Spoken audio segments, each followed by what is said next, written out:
स्वागत है आप सभी लोगों का गंगा न्यूज नेशन में। आज हमारे साथ बात करने के लिए मौजूद हैं कांग्रेस के नगर अध्यक्ष शफीक कुरैशी जी। आइए उनसे कुछ बात करते हैं। स्वागत है आपका गंगा न्यूज नेशन में। धन्यवाद। लगातार कांग्रेस का प्रदर्शन जिस हिसाब से गिर रहा है, इस पर आपका क्या कहना है? सिर्फ मुझे इतना ही कहना है इस मुद्दे पर, क्योंकि कांग्रेस सेकुलरिज्म की बात करती है और जातिवादी धर्मवादी ताकतें जब से उपजी हैं, हिंदुस्तान की गंगा जमनी तहजीब को ठेस पहुंची है। सत्ता में हम हो या न हो, ये अलग मसला है, लेकिन इस बार का जो चुनाव होने जा रहा है हम पूरी ताकत से लड़ेंगे। हमारे पास आदरणीय प्रियंका जी सशक्त नेतृत्व है और हमें उम्मीद है कि 2022 हमारा होगा। 2022 में जिस तरह से चुनाव आ रहा है और फिलहाल अगर बात करें तो अगर अभी 89 के बाद से देखा जाए तो कांग्रेस लगातार यूपी में सत्ता में नहीं रही है, तो इस बार 2022 का चुनाव में क्या कांग्रेस कितनी सीटें लक्ष्य बना के चल रही है और क्या होगा? कांग्रेस कितनी सीटों पर वापसी करने की उम्मीद है? क्या इस बार सरकार बनाने में आपका अहम रोल हो सकता है? बिल्कुल, हमें पूर्ण विश्वास है कि महंगाई, बीजेपी की सरकार की नाकामियां, ये एक बड़ा मुद्दा है। 60 साल में हमने जो सरसों का तेल था 60 साल तक चलते चलते 60 रुपए में आया और मात्र 5 साल में जो यूपी का हाल है कि 180 रुपए में बिक रहा है। डीजल हो या पेट्रोल हो, आम जनता त्राय त्राय कर रही है। लोगों को कब्रिस्तान में जगह और शमशान में लकड़ियां तक नसीब नहीं हुई। सरकार बेहाल, जनता से कोई पूछने वाला नहीं। तमाम ऐसे मुद्दे हैं, आप क्षेत्र में जाएंगे तो आपको पता चलेगा कि जनता कितना त्राय त्राय कर रही है। इन तमाम मुद्दों को लेकर के, वो चाहे अल्पसंख्यकों का मुद्दा रहा हो, चाहे दलित मुद्दा रहा हो, चाहे किसानों का मुद्दा रहा हो, सिर्फ सदन से लेकर सड़क तक कांग्रेस ही संघर्ष करती नजर आई है और जनता इस बार कांग्रेस के साथ खड़ी है। 2022 में हमारी सबसे अहम भूमिका होगी। जैसा कि प्रियंका गांधी आपकी अध्यक्ष हैं, उत्तर प्रदेश की कमान उन्हीं के हाथ में, तो क्या इस बार का चुनाव उन्हीं के अध्यक्षता में लड़ा जाएगा या फिर कोई एक ब्राह्मण चेहरा या कोई अलग चेहरा के नेतृत्व में आप अपना चुनाव लड़ेंगे? ये शीर्ष नेतृत्व तय करेगा। प्रियंका जी हमारी प्रभारी हैं। चुनाव किसके नेतृत्व में लड़ा जाएगा ये हमारा शीर्ष नेतृत्व तय करेगा। फिलहाल अजय लल्लू जी हमारे अध्यक्ष हैं, प्रियंका जी प्रभारी हैं। उन्हीं के नेतृत्व में हम चुनाव लड़ने की तैयारी कर रहे हैं। बाकी शीर्ष नेतृत्व जिसको भी हमारा अध्यक्ष बनाएगा हम उसके साथ खड़े हैं, संघर्ष करेंगे और उसी के नेतृत्व में प्रदेश में सरकार आएगी। जैसा कि कोरोना काल रहा और कोरोना काल में देखा गया कि लगातार ऑक्सीजन की कमी रही, लगातार कितने लोगों को अपनी जान गंवानी पड़ी और लगातार जिस हिसाब से एक कोरोना काल में ऐसा भी सुनने में आया कि सरकार के द्वारा लापरवाही बरती गई, इस पर आपका क्या कहना है? 100% सरकार कोरोना काल में आम जनता की हिफाजत करने में नाकाम रही है। अस्पतालों में सरकार बेड उपलब्ध नहीं करवा पाई। ऑक्सीजन की कमी के कारण हजारों हजार लोगों ने अपनी जानें दे दी। सरकार का कोई मिनिस्टर या मुख्यमंत्री किसी हॉस्पिटल में झांकने तक नहीं गया। शमशान में लाशों को जलाने के लिए जगह नहीं मिली, मगर ये सरकार निरंकुश है। इसका जवाब 2022 में उत्तर प्रदेश की जनता अवश्य देगी।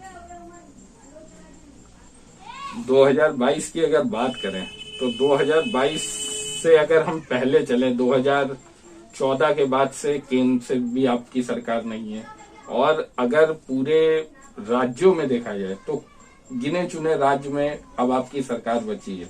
जैसा कि मोदी जी और भाजपा ने एक नारा दिया था, अब की बार कांग्रेस मुक्त सरकार, कांग्रेस मुक्त भारत का नारा था, तो इस पर आप क्या कहना चाहेंगे? जैसे मोदी जी ने कहा था कि अब की बार कांग्रेस मुक्त भारत, और जिस हिसाब से लगातार कांग्रेस का प्रदर्शन देखा जाए, पहले एमपी में सरकार गई, उसके बाद अब अगर गिनी चुनी आप अगर पंजाब और राजस्थान, छत्तीसगढ़, ये 3 जगह अगर छोड़ दे तो मुझे नहीं लगता कहीं और आपकी सरकार है।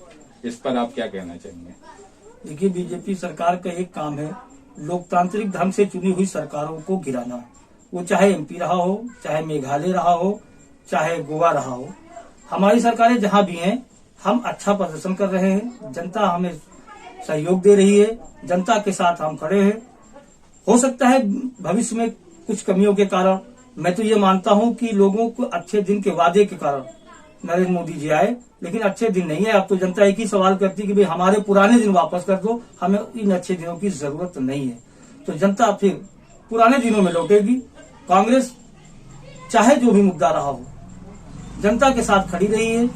आप यूपी में जब जाएंगे तो चाहे डॉक्टर अल्पसंख्यकों के विशेष मुद्दे पर बात करना चाहता हूं कि चाहे डॉक्टर कफील का मुद्दा रहा हो, CA का मुद्दा रहा हो, समाजवादी पार्टी या बहुजन समाज कभी मुखर होकर के इस मुद्दे पर सड़क पर नहीं आई। कांग्रेस के नेता कांग्रेस सड़क से लेके और जमीन तक संघर्ष करती नजर आई और हमें यकीन है कि इस बार उत्तर प्रदेश की जनता विशेषकर कांग्रेस के साथ जरूर खड़ी होगी, क्योंकि सन 89 के बाद हम सत्ता में नहीं रहे। किन्हीं कारणों से हम जनता से भी दूर हुए, जिसकी वजह से हम सत्ता नहीं पा सके। लेकिन कांग्रेस का एक मिशन है, हम सत्ता में रहे न रहे जनता की सेवा करते रहे। देखिए अभी प्रियंका जी ने पूरे उत्तर प्रदेश में मेडिकल किट भेजी है, वैक्सीनें भेजी हैं, उन्होंने सैनिटाइजर भेजा है आम जनता के लिए, जो हर ब्लॉक में 400 की दी गई है और वो बट रही। यहाँ हमारे यहाँ बलाहा में भी बटी है, नवाबगंज में बटी है, पूरे बहराइच जनपद में बट रही है। आप जैसा कि आप कांग्रेस में हैं और कांग्रेस लगातार जिस हिसाब से उसका एक गिरावट देखने को मिली है, तो कहीं ना कहीं कांग्रेस के अंदर एक लीडरशिप की कमी देखने को मिली है, इस पर आप क्या कहेंगे?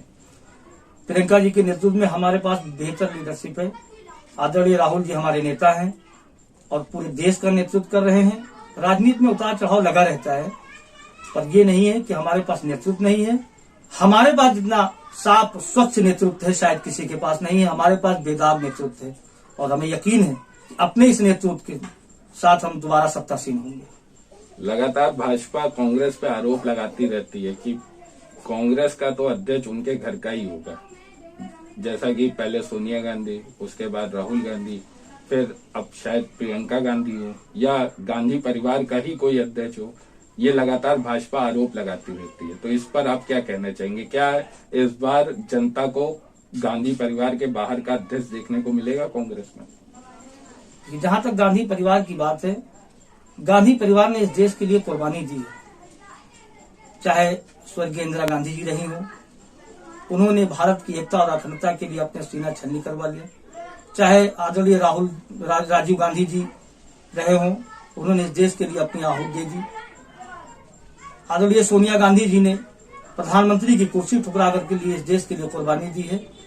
कांग्रेस का नेतृत्व नेहरू परिवार में सुरक्षित है और नेहरू परिवार पर अगर ये आरोप लग रहा हो कि कांग्रेस वंशवाद की राजनीति करती है, तो ऐसा कुछ नहीं है। कांग्रेस के जितने अध्यक्ष हैं उसमें नेहरू परिवार से मात्र 5 अध्यक्ष हुए हैं। आजादी से लेकर अब तक का आप इतिहास उठा के देख लीजिए, देखेंगे जब इतिहास उठा करके तो नेहरू परिवार से 5 लोग अध्यक्ष हुए और कांग्रेस की स्थापना 1889 में हुई थी। आप इतिहास उठा के दूंगे, इतिहास का ज्ञान है। हाँ, बीजेपी में वही होता है जो RSS चाहती है।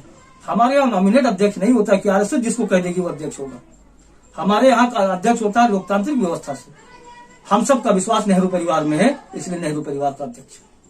17 में जिस हिसाब से आप देखेगी समाजवादी पार्टी और कांग्रेस का गठबंधन हुआ, राहुल गांधी और अखिलेश यादव दोनों ही एक यंगस्टर के तौर पे आगे है, लेकिन एक तरह से वो जनता को भुना नहीं पाए। जनता भाजपा के साथ चली गई। इस बार क्या गठबंधन की उम्मीद है या पार्टी अलग अलग चुनाव लड़ेगी?